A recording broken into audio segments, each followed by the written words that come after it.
Hey, look at Mickey, bro. What's it like to die? Was Mickey living his life by dying or by actually living? Mickey just fell off a glacier and slammed into the ground. He's thinking I should be in pieces right now, trying to figure out how the hell he's still alive. Then he sees the rescue team coming. Vehicle pulls up, a guy rappels down on a rope.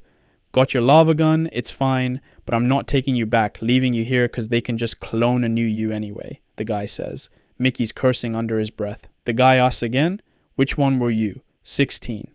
And turns to leave. Mickey answers, 17, then 18.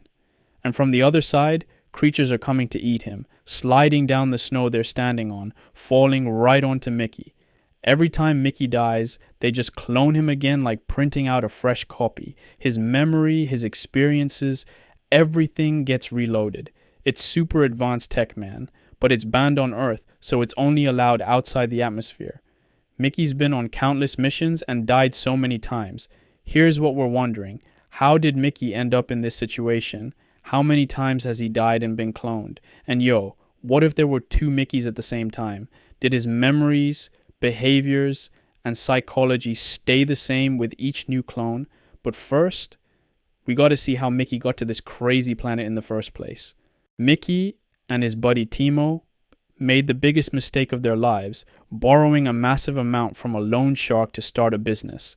When the loan shark finds out they went bankrupt, he grabs them.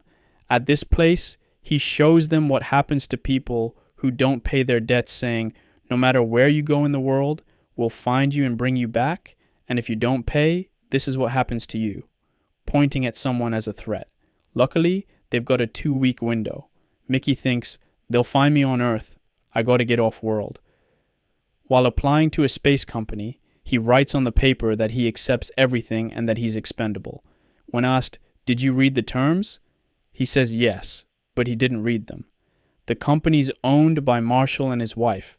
I compared Marshall to Trump. The red hat here is pretty similar to his, and the poster looks a lot like him too. So what did expendable actually mean? A woman comes up to him, asks him to follow her. When they get to the pod, she starts explaining, we're going to copy your body, your memory, your experiences, and everything. Mickey finally learns what expendable means. Here, Mickey represents the labor force in a capitalist system, expendable and easily replaceable. At his first meal, while thinking, why am I even here? He sees Nasha across the table, and right then everything changes. He falls in love. Timo's on the ship too, but in a much better position. He's hooked himself up with a nice gig. And the space journey begins. After 4 years, they've finally found the planet and announce we're here. They send Mickey to test it. This won't be Mickey's first death. Mickey goes down, breathes the air, does whatever they tell him. The moment he gets back, he dies from a virus in the atmosphere. They take blood samples and analyze them. They print Mickey again. This cycle keeps repeating. By the time they get to Mickey 16, they find the cure. Now they can go outside on the planet without masks and without getting sick. During an expedition, a creature attacks the team. They open fire. In the chaos, a glacier shifts and a crew member dies crushed underneath. The punishment falls on Mickey. Mickey 17 gets sent to the glacier to investigate. When he gets to the glacier, he falls off a cliff but doesn't die. But this time, something's gonna go wrong, because Mickey 18 gets printed before he returns. The creatures find him. He thinks they're gonna eat him, but instead they carry him to the surface. They name these creatures the Creepers. Mickey's supposed to be dead, but he's not. Somehow he catches up to the vehicle, jumps on the back and returns. When he gets into his bed to sleep, he comes face to face with the freshly printed Mickey 18. Mickey 18 is harsh and more ruthless, while 17 is the complete opposite. He's naive. 18 wants to kill him, hits him in the head, knocks him out, drags him to throw him in the recycler. They start fighting. Right then his buddy Timo, the one he owed money to the loan shark with, walks in. They hide. Mickey 18 attacks, saying, I'm gonna kill him, we're here because of him. Throws Timo into the lava pit, just about to finish him when Nasha and crew members walk in. 18 threatens Timo and pulls him out of the pit without anyone seeing.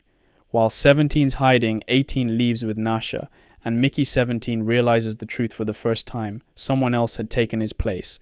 The commander follows them and says, you've earned the chance to dine with Marshall, sits them at the table. At dinner, they use an experimental product. Mickey 17 gets poisoned. The doctor sees this as an opportunity and gives him an antidote. Just as Marshall's about to shoot him in the head, Kai says, "Don't kill him, he's recovering." Kai takes Mickey to her room. They get close, but Mickey wants to go to Nasha. Mickey 18's with Nasha, and they've been using drugs. They want to bring Mickey 17 into it. Right at that moment, Kai walks into the room. She's going to report them for breaking the rules. Nasha goes after Kai while the Mickeys start arguing. 17 told him what happened, and 18 gets pissed and decides to kill Marshall. While Marshall's presenting a program, Mickey 18 walks into the hall with a gun. Just as he's about to fire, two creepers burst out from inside the rock on display, and his aim gets thrown off. He misses. They shoot and kill one of the creepers, capture the other one.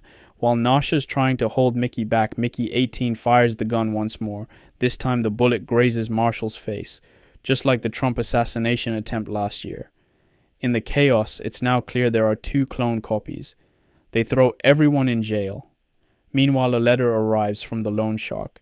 Dude managed to send his letter all the way to space. He either wants his money or he wants Mickey dead. Nasha and Mickey 18 manage to turn things around, get the keys, and break out of prison. The commander stops them at the last second. Since their sentence is death, they are brought to the lava pits where they dispose of people. So, if there are two Mickeys, which one's gonna die? The creepers plan an attack for their dead and missing babies surrounding the spacecraft. Nasha says they didn't kill Mickey, let him go talk to them, take the baby creeper with him, then insults Marshall. Everyone's hands are cuffed. Marshall gets pissed, ties up the creeper with a rope, takes the end in his hand. Angry at Nasha says, "You talk too much. If you don't want it to die, hold the rope," and drops it. Nasha catches the rope with her mouth at the last second. He straps bombs to both Mickey 17 and 18, says whoever cuts off 100 creeper tails first gets to live. He straps the bomb's remote to his arm. One of the doctors says the creepers can communicate, and they've decoded part of it, gives the device to 17. The race is on, but only one's gonna survive. The Mickeys head out, get among the creepers, and find the mother. 17 tries to communicate and talk to her, says they need to leave, or they'll die. The creeper responds, "You killed one of our babies, in return one of you will die. If the other baby dies, we'll start a war and kill all of you humans." When Mickey 17 asks how they'll do that, she says they'll emit a high-frequency sound that'll burst their eyes, eardrums, and brains. Meanwhile, Marshall decides to talk to them himself and approaches them. 17 turns back, signals to the cameras, trying to tell them to bring the baby. Nasha's the first to understand. She jumps on Ilfa, locks her neck, says she'll kill her if they don't release the baby. Makes a deal with the commander, gets the baby and leaves. Mickey 18 looks at Marshall's vehicle, tells 17 it's time to say goodbye. They bring the baby to the creepers. Now one human has to die. 18 jumps into Marshall's vehicle, punches him to the ground. His finger goes to the bomb's button. Marshall tells him, "You're a coward, you can't do it." 18 smiles, "I'm already dead anyway," and presses the button. Marshall dies. Mickey 18 dies. Ilfa, left without Marshall, gets sentenced to prison, and 2 weeks later slits her wrists and ends her life. Mickey 17 survives though. He makes a fresh start with Nasha. The cloning machine gets destroyed. No one's immortal anymore. For the first time in his life, Mickey 17 was truly living. Because he no longer had death, he only had one life. And that's how Mickey's story ends. But if it was you, which Mickey would you choose? Mickey 17 or Mickey 18? Let me know in the comments.